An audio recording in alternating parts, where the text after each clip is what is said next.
Prezado colega, doutor, doutora, hoje eu quero conversar com Vossas Excelências sobre a tal da advocacia pro bono. As polêmicas envolvendo advogar para parente, advogar para família, advogar para amigo, fazer casos de graça pro bono. Quero falar sobre algumas experiências que eu já vivi nesse sentido, as lições que eu aprendi e eu espero que o que nós conversarmos aqui possa ajudar vocês nessa jornada de advocacia. Antes de começar a falar sobre a advocacia de graça propriamente dita, eu lembro a você, meu amigo, que aqui no canal nós temos o objetivo de fazer um estudo prático do direito. Quando eu me refiro a um estudo prático, eu quero dizer que nós vamos falar sobre a prática jurídica no dia a dia, os intempéries, os problemas que nós enfrentamos no dia a dia, o processo judicial, a prática processual, os sistemas eletrônicos, o dia a dia do advogado. E eu tenho certeza que aqui no canal você vai encontrar muitas informações que podem te ajudar na sua jornada também como advogado. Voltando a falar sobre a nossa advocacia pro bono, quem está na faculdade, está saindo da faculdade, está já iniciando na advocacia, sabe que a advocacia pro bono é um assunto que sempre vem acompanhado de polêmica. E existem alguns clichês que são constantemente repetidos, e eu inclusive quero conversar com vocês sobre alguns deles. Por exemplo, não advogue para a família. Advogar para a família sempre dá problema. Advogar pro bono dá problema. Advogar de graça dá problema. Mas antes de iniciarmos especificamente nessa parte mais prática da advocacia pro bono, eu vou lembrá-los rapidamente que existem normas éticas da OAB que nós temos que observar na prática da advocacia, que limitam as possibilidades de advogar por preços baixos ou de advogar de forma gratuita, como uma forma de prevenir o aviltamento de honorários. Então, algumas práticas de advocacia gratuita podem ser vistas como uma infração ética. Então, eu recomendo que você dê uma lida na norma da OAB. Esse vídeo nós não vamos dedicar a falar sobre isso, porque pode ficar um vídeo muito extenso. Eu quero tratar aqui com vocês um aspecto mais prático de vivência da advocacia. Mas, se vocês tiverem interesse, deixem aqui nos comentários que eu posso vir a fazer um outro vídeo falando sobre a parte normativa, a parte técnica de estudo do Estatuto de Ética da OAB aplicado à advocacia gratuita.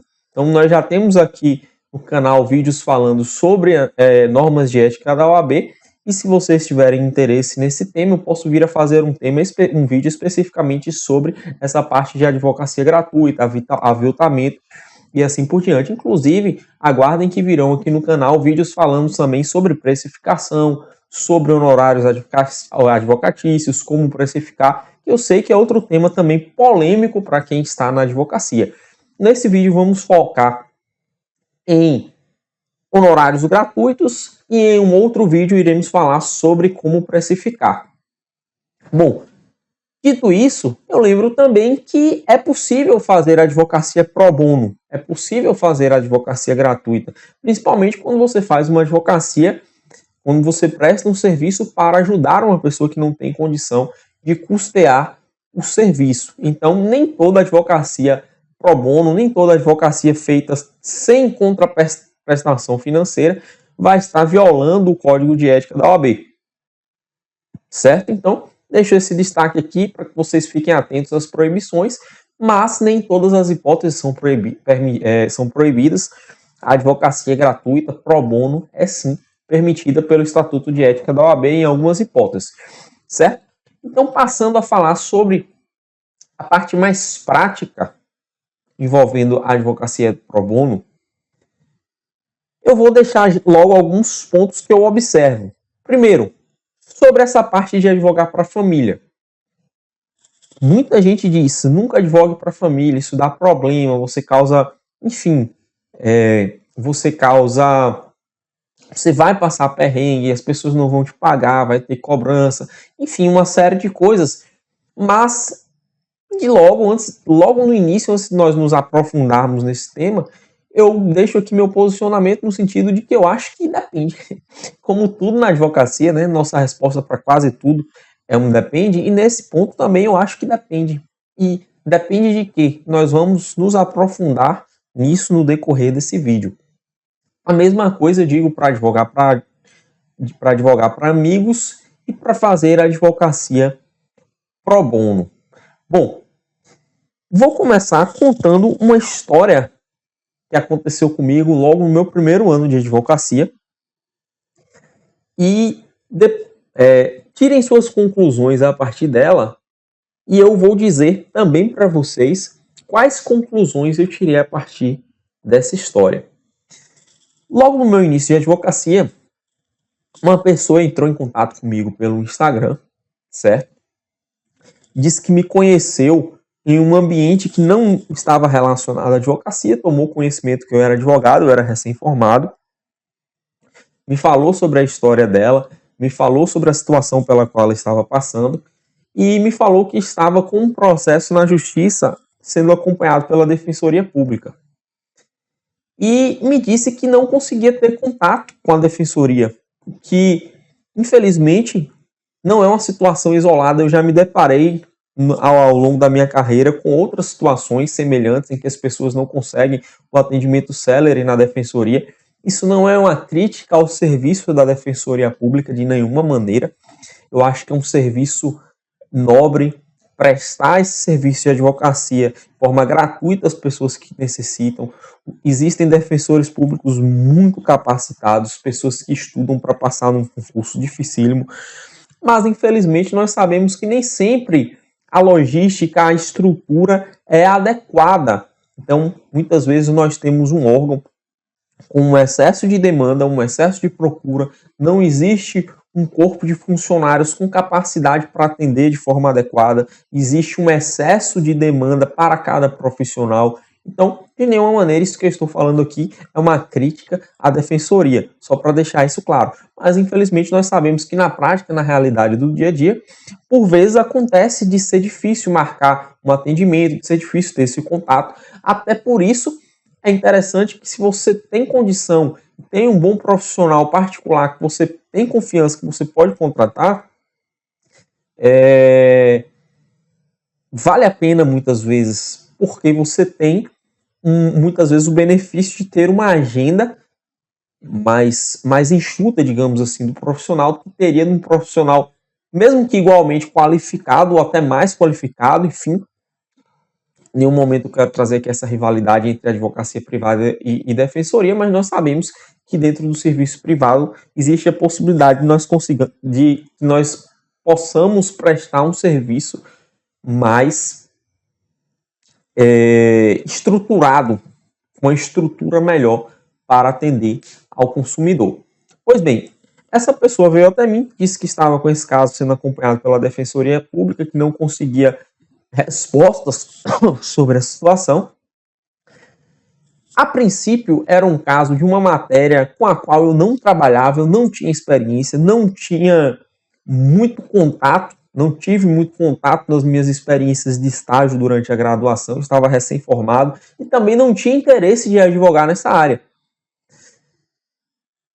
E eu disse isso a essa pessoa, mas assim, ela me contou uma história muito difícil pela qual ela estava passando. A história terminou me comovendo e depois de uma certa insistência, eu terminei dizendo, olha, ela disse a mim, a única coisa que eu quero é saber a situação na qual meu processo se encontra.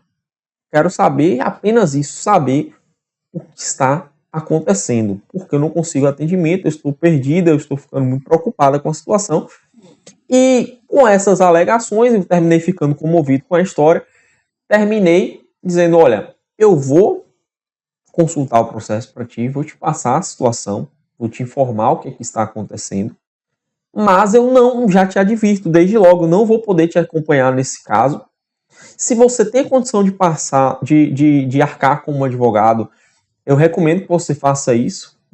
Se você tiver um advogado de confiança, eu infelizmente não atuo nessa área, não tenho a pretensão de atuar, não vou poder te acompanhar.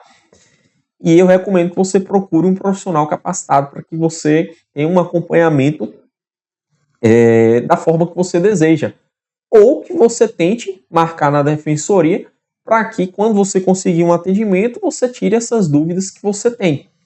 Mas, vendo a situação, vendo isso que você me passou, eu vou te informar a situação do processo, vou te falar o andamento, o que aconteceu, o que não aconteceu, para você ficar mais para tranquilizar essa pessoa que veio a falar comigo. E o que eu posso fazer para te ajudar é isso. Pois bem, acessei o processo, li o processo, passei para a pessoa todas as especificações que ela estava me pedindo. Assim, seu processo está na situação tal e tal, aconteceu isso e isso, você vai precisar aguardar isso e isso. Se você for continuar com a defensoria pública, marque um atendimento. Enfim, passei todas essas informações. E depois disso, encerrei a contato, a pessoa me agradeceu bastante. Porém, no outro dia, essa pessoa voltou a entrar em contato comigo. Olha, estou precisando disso. Eu já fui assim, puxa, já, né? Vou ter que fazer um novo atendimento. Era uma pessoa, destaco, era uma pessoa em situação de hipossuficiência financeira. Justamente por isso estava sendo acompanhada pela Defensoria Pública.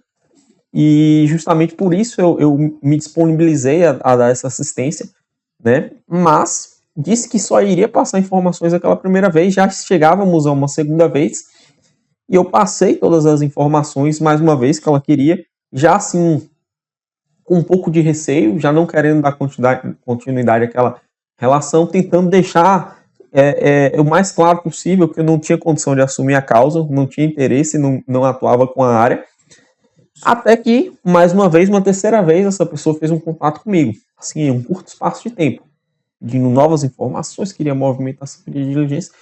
Eu voltei, mais uma vez, fui mais enfático nessa terceira vez, no sentido de dizer, olha, procure a defensoria, você vai precisar marcar um atendimento, mesmo que demore, você vai precisar falar com eles. Eles estão acompanhando o seu processo. Ou, se for do seu interesse, trocar para um advogado particular, procure um advogado para passar a demanda. Mas eu não vou poder acompanhar. Disse isso assim de forma mais enfática da terceira vez. E passando-se mais uns 2 dias, essa pessoa entrou em contato comigo uma quarta vez. Um novo advogado recém-formado. E nessa vez em específico, o que aconteceu? Eu tinha passado um dia extremamente cansativo, né? Muito cansativo, cansativíssimo, a palavra que havia me fugido. E vocês devem saber que existem aqueles dias em que você chega em casa e apaga, extremamente cansado, um dia dificílimo. E nesse dia eu cheguei em casa, não costumo dormir muito cedo, dormi por volta das 8 horas da noite, apaguei e fui acordar no outro dia. No outro dia, quando eu acordei, peguei o celular e quando eu olhei, havia mais de 40 mensagens dessa pessoa.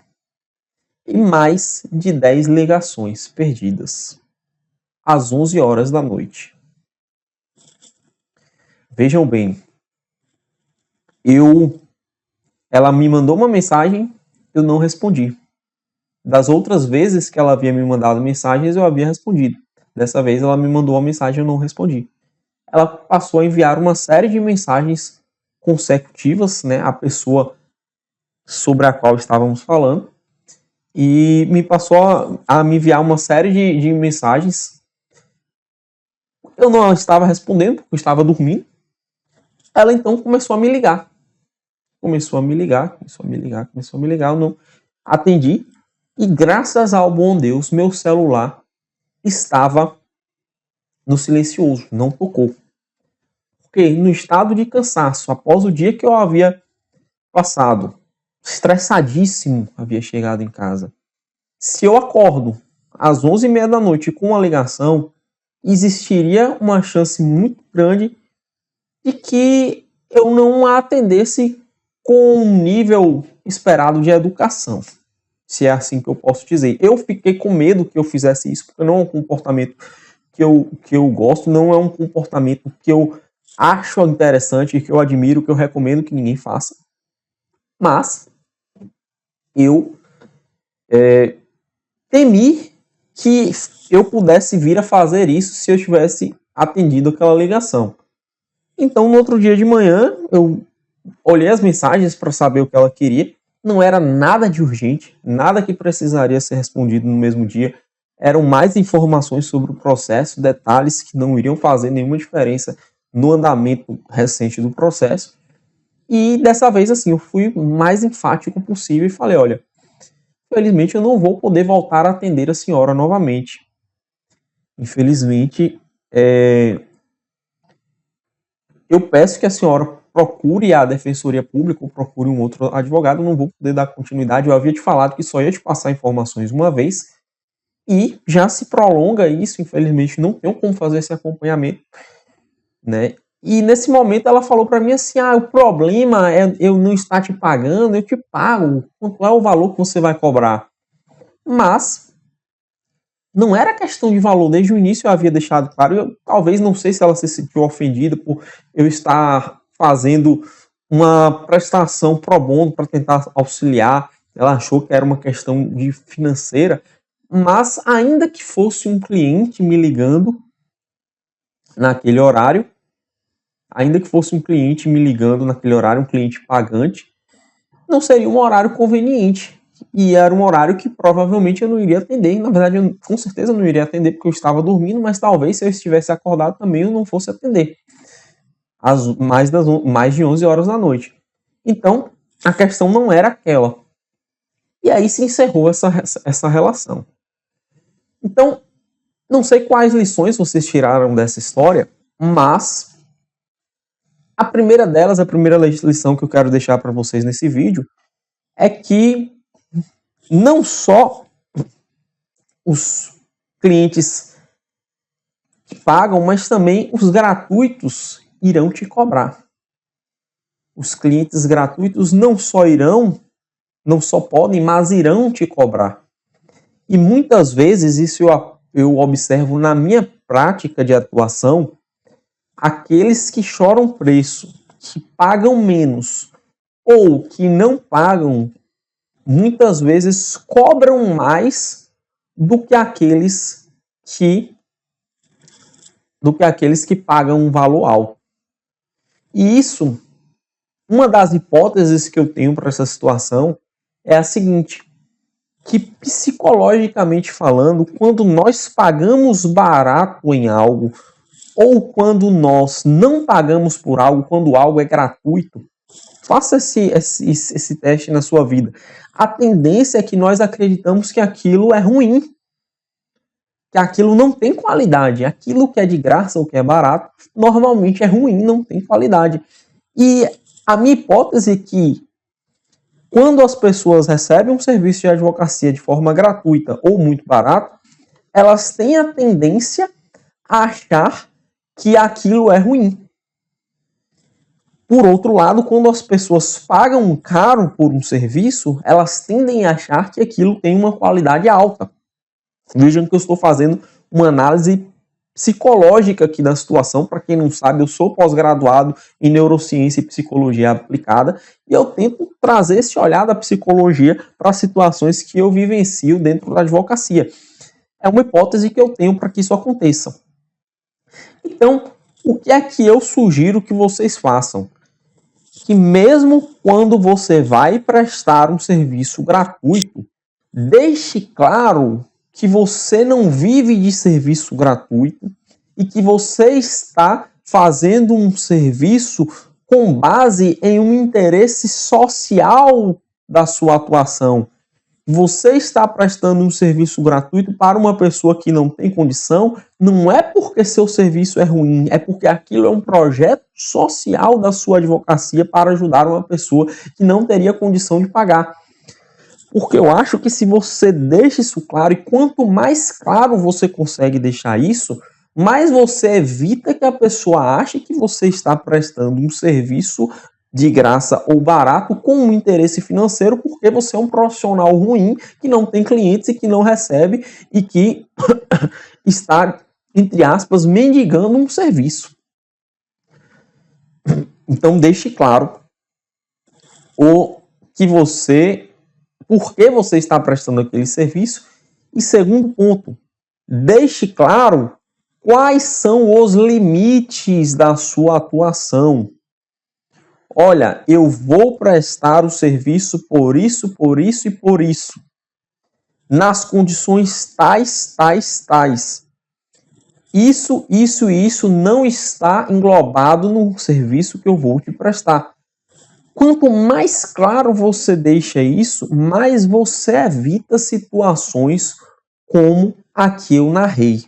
Mas você evita situações como a que eu narrei. Nesse sentido, eu poderia contar uma outra história para vocês, também sobre um serviço pro bono que eu prestei para uma pessoa que de fato não tinha condição, e nesse caso era um amigo. Na primeira situação, né, era uma pessoa amiga. Na primeira situação, era uma pessoa que eu não tinha um contato pessoal próximo. Eu dei esse auxílio por realmente me sensibilizar com a situação pela qual a pessoa estava passando. Mas nesse segundo caso, realmente era uma pessoa que também não tinha condição de pagar, mas não era uma situação com a qual eu me sensibilizei. Contudo, era uma pessoa que eu tinha uma proximidade e eu resolvi prestar um serviço de forma gratuita para ajudar, porque eu sabia que a pessoa não tinha condição de pagar um serviço advocatício. Resultado, enfrentei mais uma vez uma série de problemas. Isso também no meu primeiro ano de advocacia. Enfrentei mais uma vez uma série de problemas. Por quê? No final das contas, não vou entrar em detalhes nessa situação, mas no final das contas, eu saí como se tivesse prestado um serviço ruim. Veja que, mais uma vez, volta essa questão de prestar um serviço gratuito, estar atrelado a um profissional ruim. Muitas pessoas deram opinião no meio da minha prestação, porque eu estava fazendo o serviço gratuitamente para ajudar, mas volta e meia aparecia uma outra pessoa que conhecia o cliente, entre aspas, que era estudante de direito, era recém-formado, dava opinião sobre a atuação. O cliente vinha até mim trazer o que é que essas pessoas tinham dito, ficava parecendo que eu não estava prestando o serviço da forma adequada, ou que eu estava com uma má vontade de prestar o serviço porque não estava recebendo. No fim das contas, terminou ocorrendo um problema, porque eu passei uma situação para o cliente, ele não se posicionou e terminou que ficou como se eu estivesse sido errado na situação. Então, uma situação que foi repleta de problemas. E disso eu extraí uma outra lição. Desses dois casos e mais outras situações que eu vivenciei no meu início de advocacia, eu passei a achar que realmente não compensava prestar um serviço jurídico para amigos, pessoas próximas, para muitas vezes até para tentar ajudar alguém que estava em situação de necessidade. E em razão dessas situações que eu vivenciei, eu passei a ter um freio em relação a fazer isso. Porém,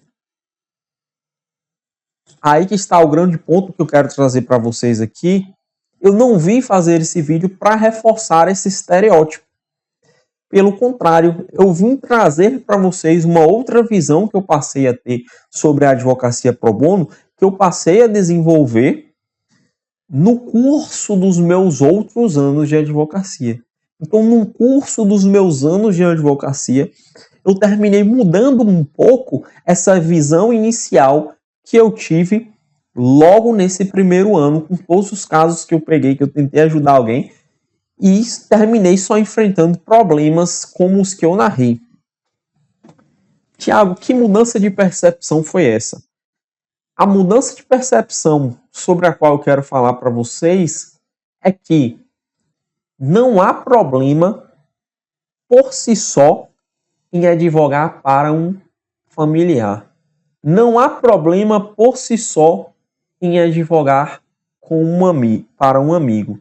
Não há problema por si só em fazer um serviço pro bono. O que eu percebi foi que grande parte dos problemas que eu vivenciei nessas situações no primeiro ano de advocacia poderiam ter sido evitados com uma mudança no meu próprio posicionamento. Tiago, como assim? Primeira coisa, e aí, a partir desse ponto, eu vou trazer algumas percepções e algumas dicas que eu posso dar para vocês, para que vocês possam, caso achem interessantes, implementar ou refletir, pelo menos refletir para a prática jurídica de vocês. Primeiro, contrato advocatício. Vou voltar a falar aqui no canal mais outras vezes, com certeza, sobre contrato de honorários, que é um assunto sobre o qual eu percebo que a grande parte dos advogados iniciantes tem uma grande dificuldade.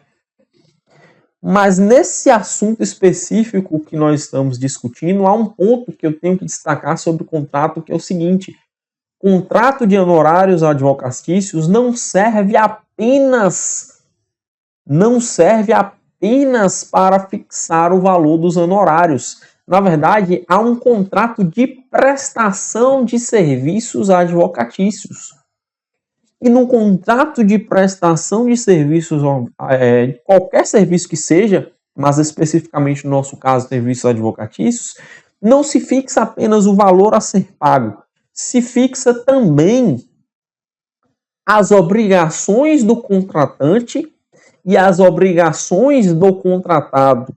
Todas as obrigações, porque o contratado não tem apenas obrigações relativas a pagar, principalmente no que se refere a um processo judicial. O contratante, tem obrigações que ele tem que cumprir, ainda que ele não pague. Então, o que é que eu recomendo, o que eu hoje faço, caso eu queira prestar um serviço de forma gratuita para alguém? A pessoa vai assinar um contrato de prestação de serviço advocatício. E nesse contrato eu vou estipular que há uma prestação de serviço pro bono dentro das hipóteses permitidas pelo Estatuto de Ética da OAB, mas que existem obrigações do advogado e do cliente, e que esse cliente, ainda que ele não vá pagar pelo serviço, ele tem obrigações que ele tem que cumprir. Da mesma forma, eu vou definir quais obrigações eu vou ter que cumprir. Eu vou enviar esse contrato para o cliente para que ele leia o contrato, e mesmo que ele leia, eu vou considerar que ele não vai ler e eu vou falar para ele oralmente explicando quais os pontos do contrato que são importantes que ele saiba, referentes às obrigações dele e ao que eu vou fazer. Tiago, por que isso é importante? Porque quando eu esclareço para o cliente de uma forma clara o que é que eu vou fazer, o que é que engloba naquele contrato que ele está firmando, e quando eu esclareço para ele quais as obrigações que ele tem, isso está claro, está escrito, está assinado, você está revestido em caso de algum problema ou de alguma reclamação. É só você pegar o contrato e mostrar, tá aqui a cláusula tal, você assinou e eu te disse na reunião. Mas veja, o que eu percebo é que quando você tem essa conversa e apresenta esse contrato, você já diminui a probabilidade de que ocorra alguma reclamação.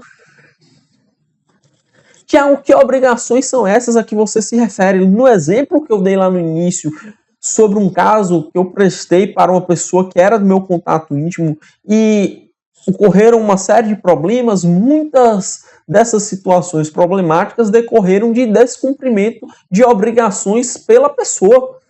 Como assim? Que obrigações são essas? Tiago, se você, doutora, se você faz uma ação, quem é que vai entregar o documento para você protocolar a ação? Você vai fazer surgir um documento? Não, o cliente tem que entregar o documento. Agora percebam, se você faz uma ação de graça, o cliente vai ter que entregar o documento do mesmo jeito? Vai. Mas percebam que se você não esclarece isso para o cliente, isso é um exemplo, se você não esclarece isso para o cliente, Você pode perder a ação porque o cliente não apresentou o documento, ou você liga para ele, eu preciso de tal documento em tal prazo, o cliente não apresenta o documento no prazo, passa o prazo, ele perde a ação, ele vai dizer que você prestou o serviço de advocacia de forma indevida. Mas se você conversou com ele e você apresentou o contrato, você vai dizer, olha, você tem que apresentar o documento. Não faz parte da minha função como advogado ir atrás do seu documento, você tem que me apresentar. Então isso é um exemplo. O cliente marcou a audiência, o cliente não foi para a audiência porque não podia. Extinguiram o processo. Pagou, foi condenado a pagar a multa. O advogado é ruim. Fez o serviço de graça, fez de todo jeito. Não, está aqui no seu contrato, eu conversei com você. É sua obrigação ir para as audiências que forem marcadas pelo juiz. Tiago, mas o seu serviço é de graça, meu serviço é de graça, mas isso não tem nada a ver com a sua obrigação de comparecer na audiência. Então percebam, eu já dei aqui 2 exemplos. O cliente tem a obrigação de apresentar documentos, tem a obrigação de comparecer nas audiências designadas, tem a obrigação de deixar o contato atualizado com você, de visualizar suas mensagens e de te responder no tempo que você dá, porque veja que no curso do processo é possível que o juiz intime o advogado para apresentar documento, intime o advogado para se manifestar sobre determinado ponto, e muitas das vezes vai ser necessário o posicionamento do cliente sobre a situação. Então você vai entrar em contato com o cliente, manda uma mensagem para o cliente passa uma semana sem te responder. Eu estou me referindo aqui a cliente mesmo que ele não pague, tá? O cliente passa uma semana sem te responder, perde prazo, não vai para o ato, depois vai dizer que o advogado ruim é você. Então veja, o cliente tem obrigações, mesmo que a prestação de serviço de advocacia seja gratuito. E você tem que esclarecer isso. De preferência, eu hoje faço tudo em contrato escrito e assinado. Certo? E segundo ponto, no contrato eu vou definir as minhas obrigações como advogado. Que obrigações são essas? Eu vou definir, olha, eu me comprometo a atuar assim assim.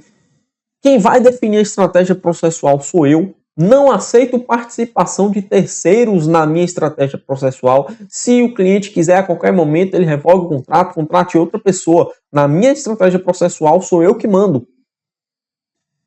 Quem define se vai entrar com recurso, se não vai entrar com recurso, se vai usar argumento A ou se vai usar argumento B, sou eu. Isso é esclarecido na primeira conversa que eu tenho com o cliente e é escrito expressamente no contrato que ele vai assinar. Você faz isso, acabou a história de cliente, porque vizinho disse não sei o quê, porque não sei quem que eu conheço disse não sei o quê, aquela situação que é clichê no mundo jurídico, nós sabemos que o advogado passa por isso, mas quando você esclarece isso de maneira clara e por escrito, primeiro que você já elimina um grande percentual de reclamações que você potencialmente teria, e mesmo que venham a ocorrer essas reclamações, você está resguardado com um contrato escrito. Você tira a print do contrato e manda aqui, essa assinatura é sua. Então você evita uma série de problemas. E terceiro ponto, veja que quando você marca uma reunião de atendimento com o seu cliente, como se você estivesse atendendo um outro cliente qualquer que fosse pagar. Faz um contrato, faz um atendimento, tudo bonitinho. Você passa uma formalidade para esse cliente para que ele possa entender que o seu serviço não é brincadeira, você não é um freelancer, você não é alguém que está brincando de advogar, você é um profissional sério. Mesmo que, naquele caso específico, e aí eu acredito que você tem que deixar claro, o mais claro possível, o porquê de você estar fazendo esse serviço de graça. Olha, eu estou fazendo de graça por isso. Não é que eu estou mendigando o processo, não estou passando fome. Eu estou fazendo de graça por isso, para que ele entenda que não é que você é barato ou de graça, que você é ruim. Pelo contrário, se possível, você pode, se você entender que é pertinente, até dizer para o cliente, se você isso vai depender da abordagem de cada um. Mas existe essa possibilidade de você dizer, olha, essa ação aqui no escritório eu cobro tanto para fazer. Essa ação aqui, olha, eu tenho tantas ações dessa aqui, nosso preço de tabela é 10 mil essa ação, é 20 mil essa ação, é 5 mil. Enfim, independente de qual seja o valor, você pode passar isso para o seu cliente e dizer, olha, eu vou fazer de graça para você por isso, isso, isso e isso.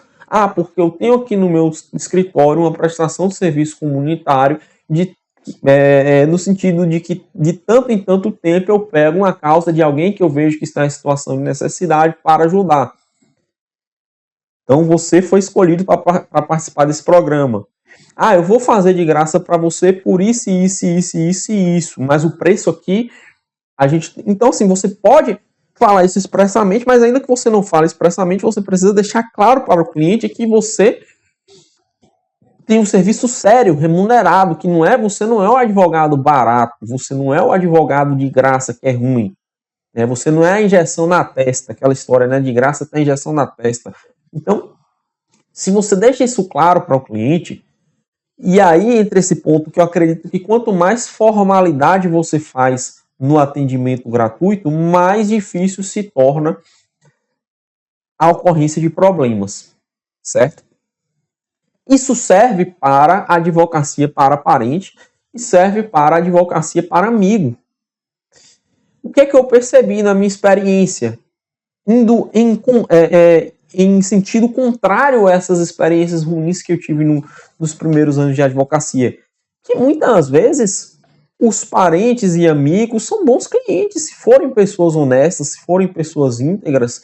Não é porque você tem uma relação de proximidade com a pessoa que esse contrato vai ser ruim.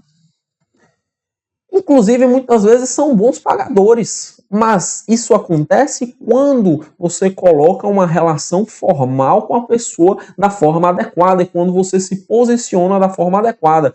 Então, um amigo, um parente, um conhecido, seja lá o que for, foi ao seu escritório, precisa de uma situação assim, assim, assim. Poxa, a pessoa tem condição de pagar, é seu trabalho, é seu sustento, por que você vai fazer de graça? Olha, tudo bem, atenda super bem. O preço do serviço aqui é esse. Se for uma pessoa que gosta de você, que é uma pessoa íntegra, se for uma pessoa que entende que você vive daquele seu trabalho, ela vai fazer questão de pagar. Ela vai fazer questão de pagar. Se for uma pessoa que você percebe que não valoriza o seu trabalho, essa sim é a que provavelmente vai te dar dor de cabeça. E aí você tem que avaliar se compensa você. Porque veja, uma coisa, e eu faço isso no meu dia a dia, é uma coisa eu chegar e dizer assim, por exemplo, essa ação é 10 mil. E a pessoa me dizer, Tiago, eu valorizo o seu trabalho, eu vou pagar os 10 mil que você está pedindo. Não chorou nada. E aí você chega para a pessoa e fala, olha, eu vou te dar um desconto aqui. Essa primeira parte eu não vou te cobrar, não. E a pessoa diz, não, eu quero te pagar. Não precisa, porque você gosta da pessoa, você tem uma relação próxima, por qualquer razão que seja, você não quer cobrar, mas você percebe que a pessoa está disposta a pagar. É completamente diferente da pessoa que desvaloriza o seu serviço, que já chega dizendo, olha, se tiver alguma coisa para pagar, eu não vou fazer, tá? Vou procurar outro advogado se eu tiver que pagar. Poxa, então você está fazendo comigo porque é de graça? Não é porque você confia no meu serviço, porque você acha que eu sou um bom profissional? Então é melhor você fazer com outra pessoa. Esse é um outro tópico que eu vou trabalhar aqui no canal, em outro vídeo, sobre a confiança, a relação de confiança entre o cliente e o advogado. E eu vou falar justamente de forma mais aprofundada, trazendo alguns artigos científicos e etc., sobre a questão da importância de você desenvolver o valor do seu serviço e a relação de confiança do seu cliente, até para que ele não te cobre. Agora veja, se o seu cliente já está fechando com você, achando que você é um cara ruim, se ele fosse pagar, ele ia pagar outro, mas vai fazer com você só porque estava de graça, esse cara vai ficar em cima de você te cobrando. Isso é óbvio, porque se ele acha que você é ruim, ele está deixando claro que acha que você é ruim. E ele está colocando a situação dele na sua mão, ele vai achar que ele tem que te cobrar e te ensinar. Ele vai pensar, pô, esse cara é ruim. Tô fazendo com ele só porque é de graça. Eu vou ficar em cima aqui para ele não fazer merda no meu processo. Então, analisando a situação, é isso que pode se passar na cabeça do seu cliente.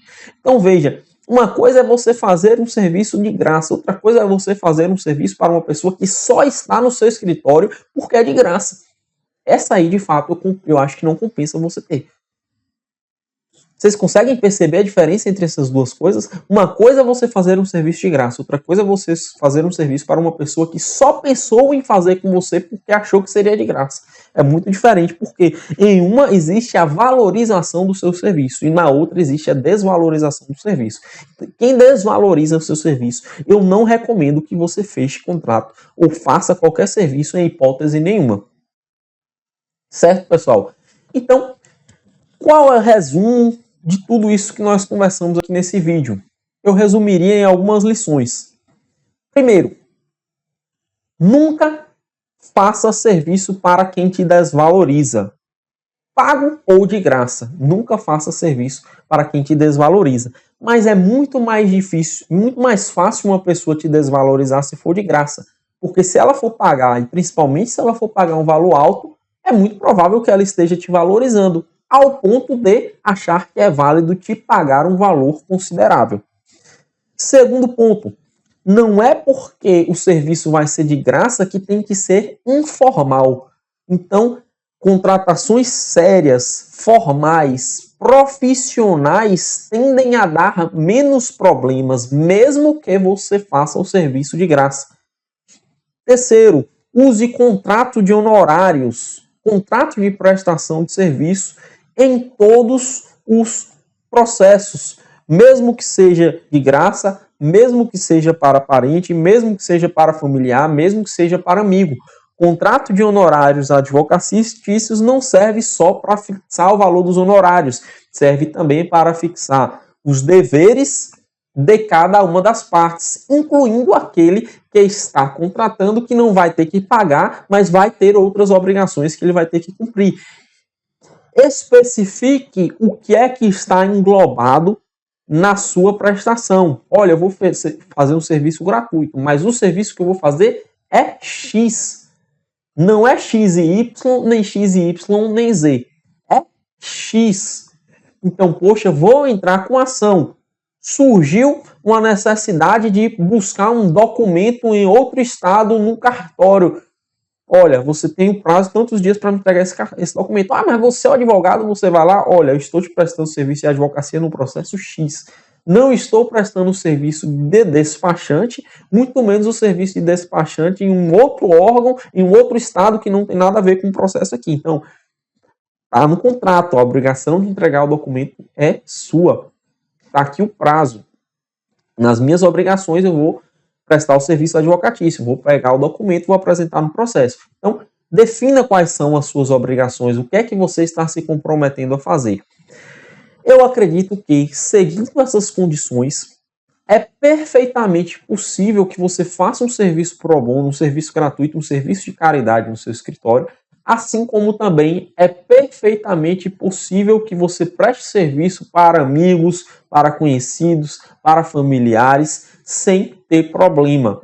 E dentro do seu posicionamento, dentro do seu profissionalismo e dentro da sua forma de se portar diante da contratação, tenha certeza que alguns clientes ruins, alguns propensos contratantes do seu serviço, ainda que gratuitos, vão ser afastados só pela forma que você se porta. E isso é um livramento. Então, ficam aqui minhas considerações. Acho que, de fato, pode dar problema, assim como eu contei para vocês histórias que deram problema, mas teria outras histórias também, eu não vou contar aqui com detalhes, em que eu prestei serviço para amigos, prestei serviço para familiares. Na maioria das vezes recebi valores justos, prestei um bom serviço, fui recomendado posteriormente, consegui outros clientes e, em outros casos, prestei auxílios jurídicos para pessoas que eu sabia que não tinham condição de pagar e foi tudo ok. Fui reconhecido, fui valorizado pelo que eu fiz, mas tudo isso em razão do posicionamento que eu adotei desde o início da contratação. Então fica essa dica. Se vocês tiverem histórias sobre contratações polêmicas com familiares, gratuito, pro bono, deixa aqui nos comentários, conte a sua história pra gente, compartilhe conosco. E eu te peço que deixe seu like no vídeo se isso te ajudou de alguma maneira, para mandar para o algoritmo aqui a mensagem de que esse canal é interessante e mais pessoas possam ver esse conteúdo.